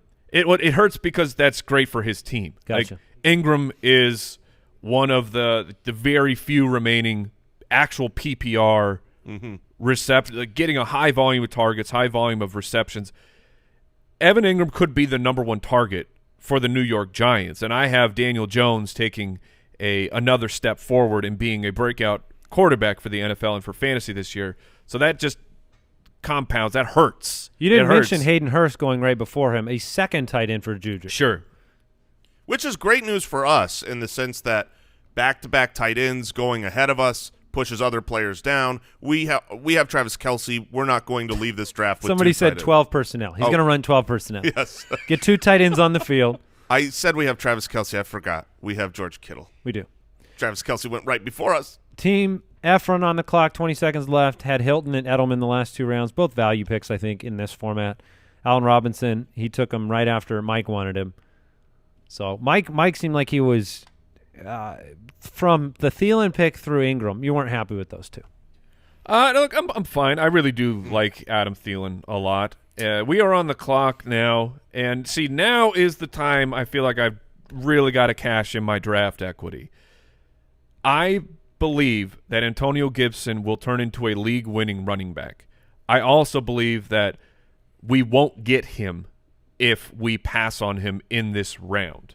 Now, I think I can get Jason on board. I'm already with on this, board. With this pick. That would be Andy, who I would pick. If you're not taking Gibson here, who are you taking? I'm fine with Gibson here. You know, I would have, if Jarvis Landry had been on the clock with 132 targets from last season in a PPR league, I would have gone with Jarvis Landry. I was going to bring him up. That was I was between Jarvis and Antonio Gibson when we were 1 pick away. When Jarvis went, I thought, okay, I know you're going to argue for Gibson, so this makes it easy on us. Quarterback-wise, every team after us in this round has a quarterback. So somebody would be having to double up for us not to get a name that we like at quarterback later on, whether it's the 10th round or later than that. In fact, every team in the league except for Team Efron has a quarterback, which is what it adds to what Jason was saying earlier in the draft. And there are 6 quarterbacks that I still love that I would, you know what I mean, like that are fine. So even if multiple quarterbacks go, I don't think we're in any kind of a worry. Mike's just like, you totally rejuvenated with Antonio Gibson on the roster. The weight has been removed from me. I didn't want to leave this draft without Antonio Gibson, and I was starting to get a little bit shaky. I didn't know where this team was going, the makeup of the team. Could we get Antonio Gibson on there? Do we have to engage in fisticuffs over this table? Probably not. Harder on the live stream. On the live stream. One of the nice things about Gibson is that this is full PPR, and he is a converted wide receiver, so he's going to be used in the passing game. So even if he doesn't overtake Adrian Peterson, he's probably going to have plenty of weeks where he is usable in fantasy. You can put him in there, roster the player, and you'll get enough points in a given week, even without the complete breakout. All right, we are into the late 9th round in Sleeper Bowl 20. We're doing our best to build a roster to run it back, try to get that back-to-back title, and rub it in Ninja's face, who is on the clock. Noah Fant, Tevin Coleman, CeeDee Lamb. Oof. We are in a round of, we're moving into that lottery ticket, taking your shot, planting your flag. Gibson, Fant, Coleman, Lamb, and now Ninja back on the clock after Devontae Parker. There's some names that I'll bring up, and you guys will be mad that I brought them up. We're at the point where it's all right. But Jamison Crowder had 120 targets last year. He's the certifiable number 1 in the Jets offense. You know I like Crowder. Pronounced Crowder. He probably doesn't like that. No, probably not. But there are also of course he does. We're talking about him on a fantasy football draft. Deontay Johnson was another name I was going to bring up. He just went in the 9th round. Okay. It's a great very popular. It's a great shot at a breakout. Yeah, I am curious now. He won't probably come back to us just based on how traditional ADP goes, but we took Ingram at 504. At what point would you be like, oh, I'd like to have J.K. Dobbins on this roster? All camp reports say that he has earned himself a weekly role on the team, which might be 3rd down opportunities. maybe some occasional first and second downs. But obviously there are certain situations like Cleveland. If Nick Chubb goes down, Kareem Hunt is a league winner. If Mark Ingram went down, J.K. Dobbins is a league winner. Would you go? I would be fine considering him at the next pick. It's really just a matter of, who else is in consideration. But the disparity between Jonathan Taylor, who is, a highly touted, very productive collegiate running back who's coming into his rookie year in a very good running situation. He's got a good offensive line, but there's a pretty good running back ahead of him right now in Marlon Mack. The disparity between where Jonathan Taylor gets drafted and where J.K. Dobbins, who fits that almost to a T, a really good, highly touted, great collegiate production back who's on maybe the best running team in the NFL, but has a good running back ahead of him. The fact that you're taking one in the third round and the other you can get in double-digit rounds says Dobbins is probably a value. All right, we're up to Karl Anthony Towns here at the back of the ninth, start of the 10th round. Zach Moss just went. With Zach Devin Moss Singletary. running back. Zach Moss. Oh, locked up the Buffalo running backfield. back in Buffalo. By the way, just to remind everybody, 1 quarterback, 2 running back, 2 wide receiver, 1 tight end, 2 flex, 1 defense. We need to grab a defense by the end of this draft. Pshaw. All right, we do, Mike. Well, maybe we don't. Are do we required have to? By rule? I don't think that we have That's to. a producer question. Probably not. There are no rules. There are no rules. I don't think we did last year, actually. If I recall, I don't think we took a defense last year. You're darn right. But everybody else should. We're You know what I playing mean? Savvy. Yes, In the 10th you should round. probably take a backup. I I defense. would double up. There goes J.K. Dobbins. All right. In the 9th round. Carl. That's okay. Carl. Now, I'm going to ask the question early here. No, I'm not. I'm going to let it go. Marlon Mack's still on the board, the incumbent in Indianapolis at running back. Carrion, who you just said is probably going to start the year as the starter. Damian Harris, Sony Michel, some deeper names at running you think back. Carrion's getting past Ninja here? Actually, he might not. If he took Carrion here, I'm not.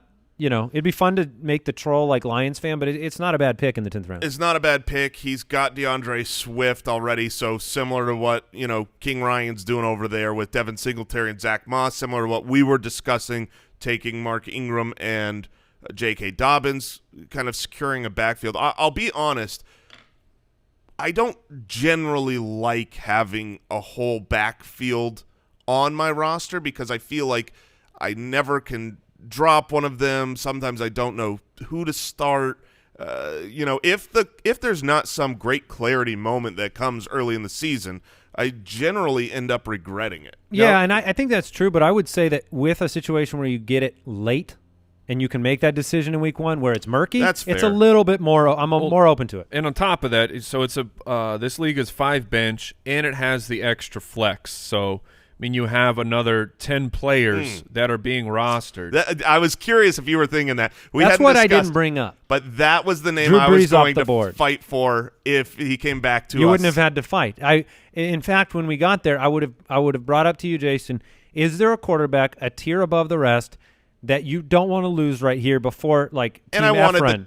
I wanted the Kamara stack. So I thought Drew Brees, Kamara as a pass-catching running back would be fun. I'm totally fine. I don't feel like, oh, no, we're not going to have a good quarterback. There's Ryan, Josh Allen, Carson Wentz, Matthew Stafford, Cam Newton. Give me any those 5 are probably and then the ones I'd be content. In this league, though, I know you made the point, there's a lot available. But if you don't get the guy that you think can at least be in the middle of the pack, you are at a deficiency at quarterback every week in this league. Yeah, but I think if we stream against the right matchup, we will actually have – because here's what we're going to do. We're going to play Teddy Bridgewater in the right matchup in a certain week, and he's going to be a top 6 quarterback for that week. And then we're going to release him and pick up Phillip Rivers or Gardner Minshew or someone for the next matchup. And, and I think we'll be fine. And while, you don't have the ease of just plugging in Drew Brees and letting it ride, Jamison Crowder off the board. Ryan Garcia takes him. Yeah, you don't have 120 target wide receiver in the 10th round of a PPR. That's pretty good. That is good value. Jamison Crowder in a full PPR should have gone probably ahead of quite a few of these wide receivers. That's another really good draft. Ryan Garcia, Michael Thomas, Kenny Galladay, Keenan Allen, Stephon Diggs, and Jamison Crowder at wide receiver in a 2-flex PPR. And now Ninja got the starter for Yeah. the Detroit Lions backfield. Now, Bo Scarborough is still available for the next round. Ooh, that's a good point. We can do it. Is he going to Scarborough Fair though? Man. No, you got not If into Simon and Garfunkel jokes. Simon and Garfunkel. We're not. They're not hot. Look, if I knew where they're, Yeah. I'm going to combine that with the. I don't know what else I have. I here. accept. Number 2. All right, Supreme Dreams on the clock after the CeeDee Lamb pick, Cam Newton. So, look, I know what you're saying, Jason, about streaming the quarterback position. I also know that you just said, we're going to play Teddy Bridgewater to give us that big week. Streaming, we do it every year, and we're able to make that selection. If every team has 2 quarterbacks in this league. What did we do? If every team has 2 quarterbacks, then 20 quarterbacks would be rostered, and there were 40. There's 40 plus, top 12 players every single year at quarterback as far as weekly finish. I appreciate the confidence. It is one part being able to stream them. It's one part being able to identify that. That's all I'm saying. What did we do last year? We won the championship. That's true. Yeah. But I genuinely meant with our quarterback. I don't remember. Did we have? We had Kyler last year for Okay. most of the year. Yeah, and we did play him a lot. There's a quarterback that I will fight for with this next pick that it just went, and now we can't. Oh, that's great because he would not have been the quarterback. I have 3 quarterbacks on the board that I would much rather have than Josh Allen. Man. And I'm surprised that you don't feel the same way. Yeah, because you're in the 10th round. You have a shot at taking a player that go look at what Evan Silva's picked this year for the breakout that Lamar Jackson year is Josh Allen. I'm in that category of there's a 20% chance or a 15% chance that he can have that year. They've equipped him with Stephon Diggs. He's already an elite fantasy option. There's the chance. And having one of those guys, look, I know what I'm getting in Matt Ryan. All right? I don't know what the ceiling is for Josh Allen yet. So I'd love to have one shot at that over somebody else. I would say we know what the ceiling is for Matt Ryan, and it's a top 3 quarterback. Sure. Yeah, that's fine. So you're fighting for Matt Ryan? No, I am not fighting All for right. Matt Ryan. I'm fine taking Matt Ryan. Real Dockery here on the clock. So we're Clockery, sorry, on the clock. We're up next, and honestly, wait, No, that was funny. my Mine was Simon funny. and Garfunkel joke, which was an absolute smash, got jeers, Yeah. and then he goes with on the clockery, Jason. And there's no, that was nothing? terrible. That deserves. I would go yourself. crickets, but we're I- 0 for 2 in jokes. You can vote on that. We're 1-0 as far as championships. You We're just on didn't the- set up the Scarborough joke. You just dropped it. All right, we You are needed on to the set it up. clock. Madison off the board. I think that's a good pick. I love. Dockery has Dalvin Cook, so getting the fantastic. backup. Marlon Mack still on the board. So Matt Ryan, Carson Wentz, Matthew Stafford. Those are 3 great quarterbacks. Let's wait for the next pick. You want to roll the dice? Why not? Okay. I mean, maybe Efren takes one, and the other teams are going to be taking a second, the Dak and the Mahomes team. I'd rather let them think that they're beating us by taking a second quarterback there. Okay. Marvin Jones still available. Jalen Reagor. Let's take Jalen Reagor. Over Jerry Jeudy? Yes. Yeah, I would be taking Rager over Jerry Jeudy. I think it's been a while since I made a pick, so. I know your affinity for Jerry Jeudy, but everything is pointing way up for Jalen Reagor. I love both players. And also, I don't need to have Cortland Sutton and Jerry Jeudy No. on my team. That's a good point. All right, Jalen Reagor, opportunity to contribute from day one, 10th round pick. Super fast. I think we loved come his back, and college if days. they take some of our quarterbacks, then we just take what's left at 11:04. You guys comfortable with that? Yeah. We can yeah, just pronounce it right now. Try to take them all. Yeah. Try to that's take fine. them all. Mike used to do this in our drafts all the time. We'd all try to. He'd wait till the very end, like 10 years ago in our league of record. He'd wait till the very end, and everybody just looking at him going, you don't have a quarterback. Yes. Oh, my gosh, you don't have a quarterback. We're going to steal your quarterback. Yes. And there were too And- many to steal. And people, yeah, exactly. People They would try. They would draft their third quarterback to get you, and then you'd go, okay, I'll just take what's left, and you were fine. That's the point here, and I do think we'll be able to very successfully stream the position. I think that because we have always done that. All right, Team Efren with 20 seconds left. curious if he will take a quarterback here. He does not have one. Or is he going to keep waiting? So for our quarterback, I assume we will be looking at it on the way back. Okay, And he did. Matt Ryan's gone. Carson Wentz, Matthew Stafford. Okay, so I do like going into the season with a stack. Yeah. Carson Wentz with Jalen Reagor, I would be okay with that. I don't think at this point I would be taking Drew Lock. If we're going to enter the season with Drew Lock, he would be like our last pick, probably. Man, I hope Carson Wentz comes back to us. What you are saying makes me regret the Jalen Reagor pick because I think a great. I love Reagor. No, there. I love it too. But think about Marvin Jones. We and took Stafford. Marvin Jones and then came back with Stafford. I would love that stack. That's a week winning. And you already know that Marvin Jones is going to have 4 week winning performances, and that's it. The rest Sure, of the yeah, week, maybe. the rest of the weeks, you can't start him.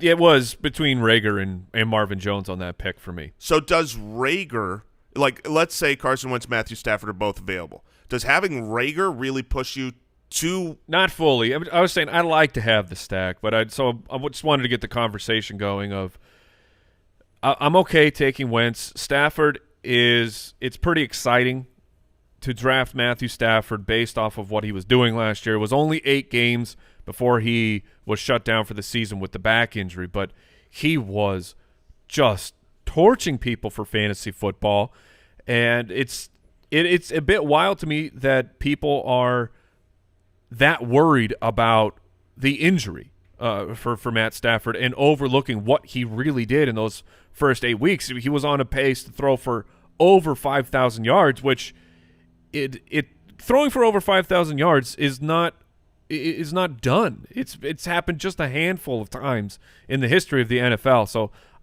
Stafford is an exciting pick to me. Carson Wentz, even though it gives us the stack with Reagor, it's not an exciting pick for me. One of the things that I like is that we know Ninja is a Lions fan. And so taking Stafford has at least that added value of giving us joy, especially if we end up beating Ninja head-to-head and we do it with his quarterback. That would just, little pieces of happiness. Right. Carson Wentz has the upside of he had an incredible season, considering the weapons that he had. Oh, look at this. So if Jalen Reagor adds to the equation, what is the upside? I mean, we've seen MVP upside from him. Juju knows that his Steelers defense is good, grabs his guys early. I love that pick. Usually we're like, wait on defense, make it your last or your second last pick. But if you play for that team, you grab them and you make sure you get them. So Tim the Tatman on the clock. I'm going to say this. I think we should take Carson Wentz. And I think we should try to make one of the people after us take Matthew Stafford. Because multiple teams, Danny Duncan, Supreme Dreams, Karl Anthony Towns, they've all got quarterbacks. And if Ninja just takes, man, I think we could end up with the stack is my point. And we can go back and forth between you're saying Carson Wentz and Matthew Stafford. Get the platoon. I think you take Carson Wentz. Okay. That way we can spend 90 seconds mocking Ninja into taking Matthew Stafford as a second quarterback to a Lamar Jackson team. Yeah, if you've got Lamar Jackson, you don't really usually draft another quarterback. But maybe he will. Maybe he will. So that might be a fun round and a half. But we might not have the choice. We'll see what happens here. Maybe Efron does the stack back-to-back quarterbacks, and he does. And, Matthew Stafford's going to be our quarterback now. All right. So he takes Carson Wentz and Matt Ryan. What is happening on this draft? There's multiple. Everybody's got multiples. This Are we is cool great. with Matthew Stafford? Oh, 100%. Okay. Yeah, that's the pick. Efron again. What is happening? What's happening is we're live streaming our strategy to the world, Mike. That's what's happening in this draft. I love it. Efron has. We need an alternate stream that we supply these people with. We pre-record it. Yes, exactly. Just absolute nonsense. He adhered to the late round quarterback as we're doing, and then basically did what we wanted to do. He did. Matt Ryan and Carson Wentz back to back in the 10th and 11th. I mean, I would rather have that than taking a 5th, 6th round on Kyler, who we love for a breakout. I'll tell you what is. I mean, you look back at the draft. The Kittle-Andrews situation is one that you look at and you say, man, we could have had Kenny Golladay, Chris Godwin at that point. That was one of the defining points in the draft, obviously 5th, 6th round as well. But, man, a lot of teams with 2 quarterbacks. A lot of them. Christian Kirk off the board. And I think that's really common. Most home leagues, people will take – when you get to these late rounds and the names are, uninspiring, we'll say, you've got to have things break right for a player to do well, or there's, Matthew Stafford and Carson Wentz on the board. You're going to take – well, I know that player is going to be important, is going to score fantasy points versus taking your shot on, a rookie that might break out, but odds are will probably be, a bust for fantasy. All right, we have Jerry Jeudy off the board. Now Supreme Dreams is on the clock. Danny Duncan went Jerry Jeudy. Marvin Jones. Quickly grabbing Marvin Jones at Jr. 11:07, ahead of the obvious Marvin Jones pick by Ninja. Oh, so stopped that Ninja is, from taking that. That is true. Matt Patricia's still available, Ninja. You can select Matt Patricia. Matt Breida off Quickly the board. Goes Breida. Ryan Garcia up next. Breida's an interesting pick. There has been, it's a little bit of buzz. Little tiny whispers from the bushes have been talking about Matt Breida. For those of you out being there, very featured for the team, for the Dolphins. For those of you out there that are not familiar with the show, the Fantasy Footballers Podcast, you've heard us talk about late round quarterback a lot. We just took Matthew Stafford in the 11th round. I'm going to read to you available quarterbacks right now. Daniel Jones, tough early season schedule. Okay, maybe he's out on the streaming candidate. Big Ben. Big Ben was an elite quarterback option last time we saw him.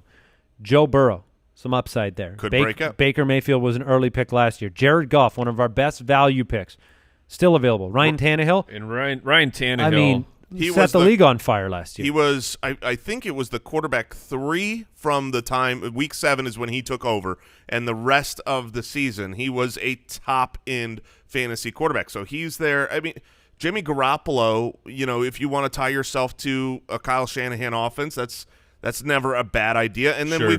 we've got Gardner Minshew. Carr, Cousins, Locke, Minshew. Oh, yeah, if we want the stack with Kirk Cousins and Adam man. Thielen. I mean, the options I know. really Mike are. will be pining for some late-round Gardner. No, I'm lamenting that. So Ryan Garcia, He had not taken a tight at end. the back of the 11th round, did not have a tight end on his team, and he drafted Hunter Henry. Well, that is a really smart thing to do in a 10-team league. If you don't take the top, yeah, wait as long as you possibly can. If you don't have the top performers, you're going to get a value on somebody like Hunter Henry. And look, Higbee, Cook, those guys are still on the board. Yeah, no, I was gonna look. As we got closer to our pick, I don't draft 2 tight ends Unless you're forced to. unless you're forced to. But we've on the show have had it back and forths on what could Tyler Higbee actually, or what is he actually going to be. We know what he was at the end of last year, which was the 4th tight end in history to ever hit 4 straight 100-yard games, and was turned into a league-winning player off the waiver wire. Now, we don't know what the Rams' offense is going to look like, but in the 12th round, are you allowed to ask yourself the question, what if they actually do that? And then Tyler Higbee is 80% of what he was at the end of the season. But then what do you do with him? Are you actually going to put him out in your lineup?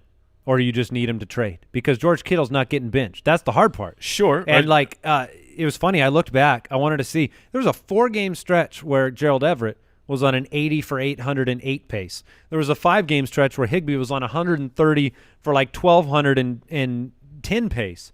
That's incredible from one team. Yeah. You had Karl Anthony Towns grabbing Tariq Cohen. Yeah, great pick. In a full PPR league Sure. is already a good pick, but now you've got the fact that at the beginning of the season, he's going to be the guy. I mean, David Montgomery will not, I guess there's a timeline possibility that David Montgomery could be ready for week 1. I don't think that's going to happen. I think David Montgomery misses at least the first 2 weeks, which means Tariq Cohen in a full PPR league, the Dinosaur Hunter is back. No. Yeah. Oh, come on. That one's – No, Okay, that's vintage. There's a lot of new people getting exposed to the podcast for the first time, and you're really going to bring up the Turok the Dinosaur Hunter nickname? Says Scarborough jokes. Look, the Scarborough joke is at least makes sense. That's fair. You've always hated Tariq the Dinosaur Hunter. Yeah, because it's bad. It's a great name. I think it's kind of funny. If you're born in the early 80s. Yeah, you got to be old enough. You guys for that remember one. the N64? Yeah. Says deep cut Nintendo guy. Yeah, come on. It's Mike. not. Yeah, N64 is not deep enough. It's in no man's land. You don't like any N64 references. I Oh, love it. that's not true. I love the N64. Oh right. my gosh. Darius Slayton Mario drafted Party. here after Hunter Henry in the last round. I did want to point out Hunter Henry is a great value here, but he does have now Hunter Henry and Keenan Allen. You're tying a lot of the pass-catching work for Tyrod Taylor. Also on the board, who is also an option. That's true. At quarterback, one of the mobile 15 left. Rushing quarterback, Tyrod Taylor probably has a good fantasy season so long as he's not, replaced by the rook. Mm-hmm. All right, there are a lot of – look, if you follow the show, a lot of sleeper names that we've brought up before. Alan Lazard still on the board. Mm-hmm. Deshaun Jackson, the other,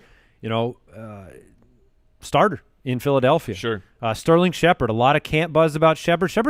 He's the number one wide receiver for the team. I was just looking to see if Sterling Shepard was still available, and it's so ironic because I know, Mike, he's all not the number one on the team. Golden Tate, but production-wise, last year, I mean that's what you got per game from him. Yeah, he's the number one to me. I know Mike is very in on Golden Tate, so especially in a PPR league. If you're watching this stream and you're in the draft, please draft one of those two players. Anthony Miller off the board. That's another round value. Great upside pick, phenomenal talent. It's just a matter of can whoever the quarterback is for Chicago support two wide receivers. The talent is there with Anthony Miller. I like the pick. So, again, if someone can draft either Golden Tate or Sterling Shepard and then leave the other one for us, I would be happy. Yeah, this is the fun of three managers on one team. Look, I know where you guys stand on Golden Tate. I hadn't even brought the name up that I wasn't going to push for Golden Tate to happen. But if you're going to bring up Sterling Shepard, I'm going to defend the number one receiver for the New York Giants and Golden Tate. I am going to ask the question ahead of time. Philip Lindsay is on the board in the 12th round. A lot of talk out of camp is, look, we're not even calling Melvin Gordon the one. Right. We're calling these guys 1A, 1B type of thing. What do you think? We're at the point where I want an inspiring pick. I want a pick Sterling Shepard, thank you. Yes. So we're taking Golden Tate? He's in consideration. Thank you. It's Phil Lindsay is tough because even when he was the guy for them last year, and he was a great NFL player, he was a 1,000-yard rusher. For fantasy, it was always just he still finished in the top 20, I believe, at the position. So that's at what, this like, he point was in the steady. draft. I mean, are you going to go Sure. Philip Lindsay or Sony Michel at this point in the draft? I would probably rather have Philip Lindsay if those are my only two options, but there's different archetypes of players, not just someone who will get a little bit of work that will probably be mostly irrelevant on a weekly start, but maybe you grab a player who is an insurance policy running back, someone that if the starter goes down immediately goes into our lineup. You can probably wait on that. Maybe. Yeah. I mean, we are in the 12th round. Yeah. So I think that but there's we need to take it. I guess we don't have to take a defense, so we won't. But Lazard. Shh. Don't tell them. Yeah. Ayuk Brandon Ayuk off the board. Real Dockery. And then we are on the clock. Oh, we're on the clock. Fantastic. So what are you guys thinking? So to me, the pick comes between, do you take Chase Edmonds? I don't always draft my backup, but if we are actually concerned about the boot, the precautionary walking boot for Kenyon Drake, you're concerned, Andy, if Kenyon Drake misses week 1, Chase Edmonds will be great. He'll be great for fantasy football. He'll get a whole bunch of opportunity, a whole bunch of volume. I would take and we Edmonds. would play him, despite the matchup with the 49ers. So all right, we'll take him. Oh, heck, okay. I would have. And I won't bring up the other name. I will be honest. I would have waited on Edmonds if you didn't bring his name up on this stream. Like, genuinely, that's why I slacked the name Edmonds to you, because I didn't want to say it, because I thought he would make it back. But he would not make it back if we said it, and you said it. So I'm like, I want him, because I would have been upset leaving this draft without Edmonds when we had a chance to get him that late, secure the backfield. If you do, like, I love Kenyon Drake. He is one of my guys. I think he's going to be a top 5 running back for fantasy, but the health does worry me. We have not seen him be able to be the true workhorse back for an entire 16 games. If you pair him with Edmonds, I feel like you are so secure. One of our running back spots is elite. That's how I view it. All right, Philip Lindsay. Okay. He didn't go with the 3 quarterbacks in a row stack, Team Efron. Tim the Tap Man back on the clock. Mack and Sanders the last 2 rounds. Nope. You guys can see the draft board on the stream and maybe comment on your favorite team. What do you think about the strategy? Let's take a look at Efron's board, right? He's got a lot of depth. He built out his running backs, wide receivers. What if you just went 5 quarterbacks to end the draft? You go, Matt Ryan, Carson Wentz, Joe Burrow, Jared Goff, whoever. I don't know. Well, I would say the one deficiency for Efron is the real boom at the wide receiver. Allen Robinson locked in. And then Hilton, it's very questionable. His health with the age, and the reports out of camp are very interesting because of out of Colts camp saying how the running backs and the tight ends are being featured. They're not seeing a lot of action from the wide receivers while they're like Paris Campbell's getting talked up, Michael Pittman is getting talked up. So then Julian Edelman, Jarvis Landry, very very solid floor for a PPR, but really no, upside. It's real ceiling play on a weekly basis with those guys. All right, Michael Pittman Jr. off the board. It's a good pick. It brings another name to mind as well. Deshaun Jackson and Michael Pittman Jr. to Juju, who's gone Ruggs, D-Jax, and Pittman with 3 of the last 4 picks. Joe Burrow just went off the board. Okay, that would have been another interesting, very, very late round flyer, see what happens week 1 situation. I think Joe Burrow breaks almost every rookie quarterback record. Now, is that good enough for fantasy? Because really, when you talk about real good fantasy options at rookie quarterbacks, there's been plenty, but they're always mobile quarterbacks. Yeah, they have to run. They're rushing quarterbacks where you get, a point for every 10 yards versus a point for every 25 yards. Cam Newton's rookie year, Kyler's rookie year, those are phenomenal. But as far as a passing year, I think Joe Burrow is going to be great. All right, we are getting towards the very end here of Sleeper Bowl 20. Final 2 rounds. We'll see if everybody drafts a defense or not. $10,000 to this year's winner, their charity of their choice. So that's awesome. Shout out to Sleeper for putting this Sleeper Bowl on once again, year number 2, and for the donation, which is great. I mean, just an awesome opportunity to bring it home, try to win it back-to-back, and give some money to charity. Tyler Higbee off the board. Tim the Tapman was the perfect candidate for Higbee. He's got an injury-prone Evan Ingram with a breakout chance, but now he's got some, dare I say, tight end insurance. Not something we've ever said before. But it's a good – you got 2 players with upside. So we are 1 away.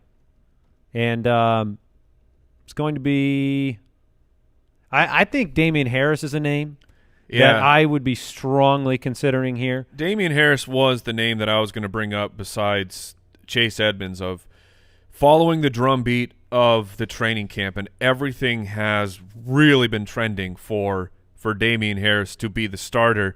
You have beat reporters following New England saying, "Well, we're on the clock, so you can argue for him now, and you guys will need to argue for him. You can outvote me. I would not want Damian Harris. While I love the talent, I think if he wins the job, which is still an if he wins the job, it's not going to be alone. Justin Jefferson, Brashad Perryman, Cam will get Paris Campbell, Golden Tate, Brian Edwards. Look, you don't have to talk me into Golden Tate. It just feels so boring right here, but that's fine. Jalen Reagor is not a guarantee, so I'm fine taking some it feels boring, PPR but value. I like Tate. Yeah, the value. Tate is going to be used. He's going to be startable in a PPR. Is a great depth piece to me, and then if you want to go Harris with the last pick, that's fine. We'll see. What if is Harris the makes a bet. upside? What is the upside of Damian Harris? Starting running back for the Patriots. Yeah, and starting running back that catches passes in the offense too. He also catches passes. So I don't believe that you'll see the same offense where when Sony Michel was on the field last year, they were going to run. Right. You knew it wasn't going to be a pass. I think that changes. Bill Belichick is not a coach that has a static offense from year to year. I know that it's been a little bit tougher to trust Patriots running backs lately, but we have had several years where you could easily trust a Patriots running back. And like what I was going to say is beat reporters are saying out of camp, Damian Harris is an upgrade over what Sony Michel has brought the team the last couple years. We don't know why he couldn't get on the field. He was a third-round pick, that's still a very high draft capital pick for a football team to invest a third-round pick on a running back. I think he has a chance to really be special for the Patriots and be special for fantasy football. So the upside to me is it's Damian Harris getting the vast majority of the rushing work, still gets some receptions as well, and then he just splits with James White, and the other guys are not used. Well, I've got great news for me. It looks like Damian Harris was just drafted. We made a strong case, Mike, and now he's gone. Damian Harris went 7th pick of the 13th round. Ninja on the clock, 2 picks left. And how are you feeling about running back situation for our team? Kamara, Kenyon, Ingram, Gibson, and then Edmonds back behind Kenyon Drake. I actually think that are we okay? I think we are okay with the guys that we've got. Okay. 1 pick left for us after the Golden Tate pick. See what Ninja goes with here. Ninja's team, he went Clyde Edwards-Helaire, Chris Carson at running back to start this draft, first 4 rounds. Has Lamar Jackson, Tyreek Hill, A.J. Brown. A.J. Brown in the 5th round there. Loved that pick. Mm-hmm. DeAndre Swift and Carry-On in the 6th and 10th round. The backfield in Detroit. Darren Waller, 7th round pick, PPR. I like that too. Pretty strong roster. Went Adrian Peterson in the 13th. I've got no problem with that. If you can get somebody Nor do I have a going, problem with someone else drafting Adrian Peterson. It's always funny because when you start the season, you don't see any of the pathways to needing a player like Adrian Peterson on your roster. But every single year you need players like Adrian Peterson to start because you have injuries, bye weeks, and the running back position is thin. It's nice to say, okay, J.K. Dobbins in the 9th round. There's a point in the year that can come where you need to start Adrian Peterson and J.K. Dobbins is getting 1 carry a week. That is a reality. It is absolutely That's why Peyton Barber got played half of last year. Nobody wants to play Adrian Peterson, right? And nobody wants to play Peyton Barber, but they do. You have to. You get backed into it. Injuries are real. And as we come to the close of this draft, again, thank you all so much for spending your Saturday with us. I hope you've had as much fun as we have with this draft. It has been wild. I wonder how many are drafting today and tomorrow. Yeah, so look, here you go. A mock draft was happening. Well, not a mock, but for you, a mock draft happening right in front of your eyes, but real decisions being made. Very, very smart, very savvy players making excellent choices this year in the Sleeper Bowl 20. We are the fantasy footballers. We are here for all of your fantasy football needs. And if you're drafting this weekend, we have the product that you need. It's the Ultimate Draft Kit, all of our full projections, all of our rankings broken down into tiers, our sleepers, our breakouts, players that we are avoiding, risk ratings, like it's all you need. It's the only draft kit that you need to get ready. It's ultimate. It's like it's the ultimate draft kit. We used to sell the regular draft kit, and then we changed it. And it's been great. It's won a lot of people championships. Where would I get the ultimate draft kit? You'd grab that at ultimatedraftKit.com. And, of course, look, if you want to subscribe to the podcast, Apple Podcasts, Spotify, it's free. Just search for it and click that sub. I'm seeing a lot of people saying they're drafting today. This weekend and next weekend, the big drafting weekends, and it's going to be fun. Yeah, I'm so stoked. I can't wait. We are so close to having football back. Yeah. And I'm jacked up about it. I'm real excited. I'm going to be honest with you. And then Mike Gesicki just went in the 14th round. Oh, my goodness. Right after McCole Hardman, who I think is a great – if you want to take a shot at just some electric high upside player, McCole Hardman is that archetype. Absolutely. We did see a defense go, the 49ers, before Hardman. Daniel Jones. Daniel Jones in the 14th round. Very tough early season schedule. First 4 games are rough, but Daniel Jones breakout potential. But I really like that pick at this point of the draft. And he's got Tom Brady, so this he's not going to have to rely on him. Right. We're going to see if the breakout can happen. But yes, that schedule. Were you about to read the schedule? Oh no, the Baltimore Ravens were drafted. Yeah, Ravens off the board. We have Supreme Dreams, Danny Duncan, Real Dockery, the next 3 picks to round this thing out. There are a ton of quarterbacks that will probably start for us that are on the waiver wire right now that can be drafted. I imagine we should take a shot at one just to try to pre-select that waiver wire pickup. That's what I was going to say. Who is take the chance now, the probability. Week 1, this quarterback comes out, 3 touchdowns, monster game. They are the one that everyone's going after. Who is it for you? It's 100% for me. The pick is Ryan Tannehill. For me, it's Ryan Tannehill as well. It's not Jared Goff. For me, it's Ryan Tannehill. Yeah, it's not Jared Goff because we've seen Goff be great. So if he comes out and has a good week 1, we're like, cool. We've also seen him disappear. Yeah. But if Tannehill comes out and validates the end of that season. Exactly. And that's why we won't get him because we're talking about it right now. now. Well, I think most teams here are going to take a defense. This is the final round. You need to start a defense. And you might be saying, well, aren't you? We generally – I was going to say if – we'll have to cut somebody for a defense. If someone fell to us – if the Ravens fell to us, I would definitely be drafting them. Unfortunately, Ninja grabbed the Ravens, who I think they're my favorite defense going into this offseason. Their early season schedule is great, mixed with the fact that they're a great defense. But we usually will wait.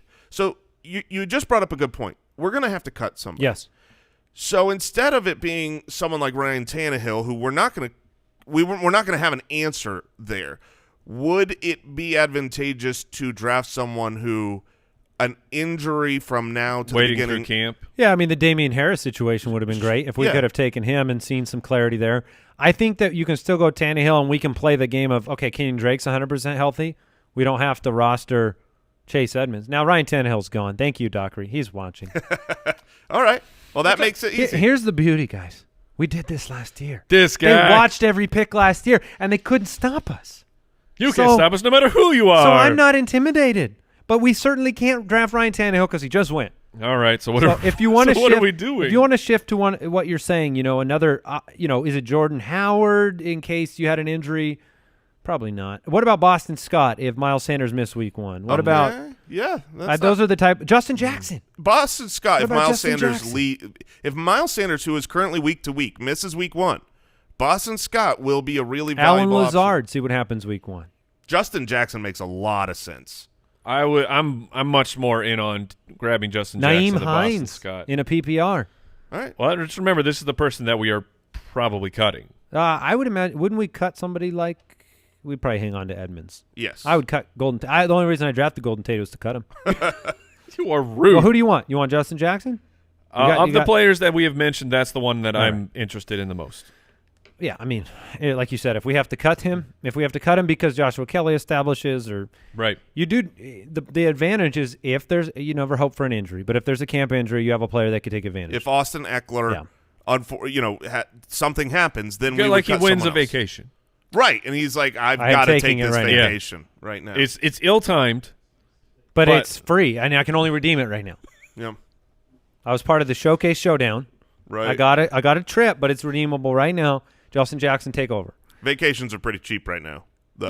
So that might not be the best incentive. Well, Brashad Perryman, nice pick by Team Efron. Another good draft from those guys. Kelsey, stolen from us in the 3rd round, or from Jason. Yeah. I'm fine with Kelsey or Kittle. But some very good picks throughout. Ronald Jones in the 6th. I like that pick. If we're looking at these teams, we talked about Juju's foundation. McCaffrey, Mahomes, Jones, Woods, McLaurin, Mark Andrews. But after that, Montgomery, Cooks, Hurst, Ruggs. Has your stance softened on that being kind of the strongest draft to your eyes, right? Like on paper draft? I don't know. I think, taking Pittman and Ruggs for upside, but then Deshaun Jackson for, a known vet. I still look at this team. The fact that they got Mark Andrews so late and had 5 star picks ahead, they've got, the number 1 running back, the chance at the number 1 quarterback. I'm still a big fan of Juju's. All right, that wraps up the draft. We want to say thank you to Sleeper. You can go play your fantasy league on Sleeper. We ran this league last year through Sleeper, our listener league.